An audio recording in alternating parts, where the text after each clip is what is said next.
Well, President of Family Research Council Tony Perkins was one of the religious leaders who participated in that interfaith discussion, and he joins us now. Tony, can you tell us a little bit more about the event on Capitol Hill today, and how important is it to highlight China's persecution against religious minorities? Well, John and Jenny, as you've been pointing out, it has real-life consequences, as we actually were there with members of the Mayflower Church that were able to come here to the United States and experience freedom. But there are millions that are living under the repressive hand of the Chinese Communist Party. And this select committee on the Chinese Communist Party holding the roundtable today with Chairman Gallagher, talking about religious freedom and how it is something that is being withheld from the people of China. It's very important that we highlight the role that America can play in this in terms of promoting religious freedom abroad. And, you know, having kind of speaking as the former chair of the U.S. Commission on International Religious Freedom, I see the implications of that.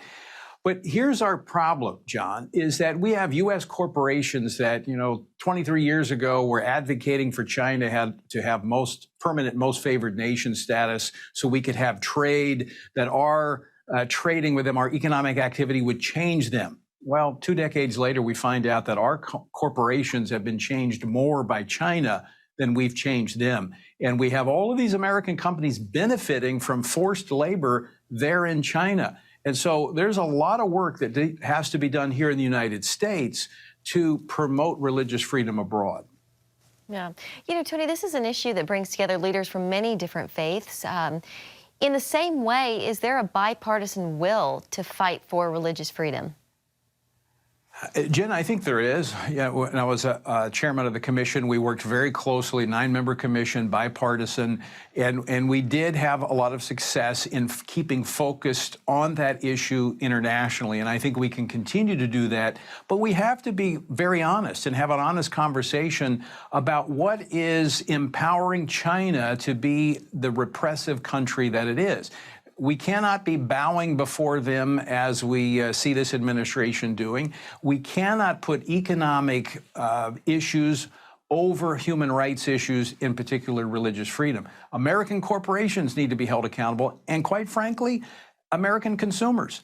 My family, when we buy something, we look to see where it's made. We do everything possible not to buy products from China because we are simply fueling this repressive regime that is, in some cases, snuffing out the lives of our brothers and sisters in Christ.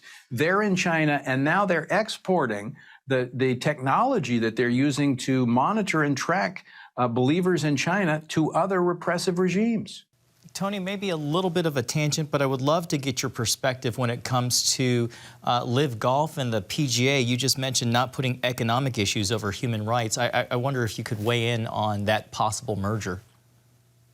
Well, again, I think we need to hold our government accountable. We need to hold American corporations accountable for prioritizing human rights, religious freedom being at the top of that list, over economic gain and entertainment. And quite frankly, that is not the direction that American corporations and I include sports in that. And this is quite alarming, but it's going to be driven by the American consumer.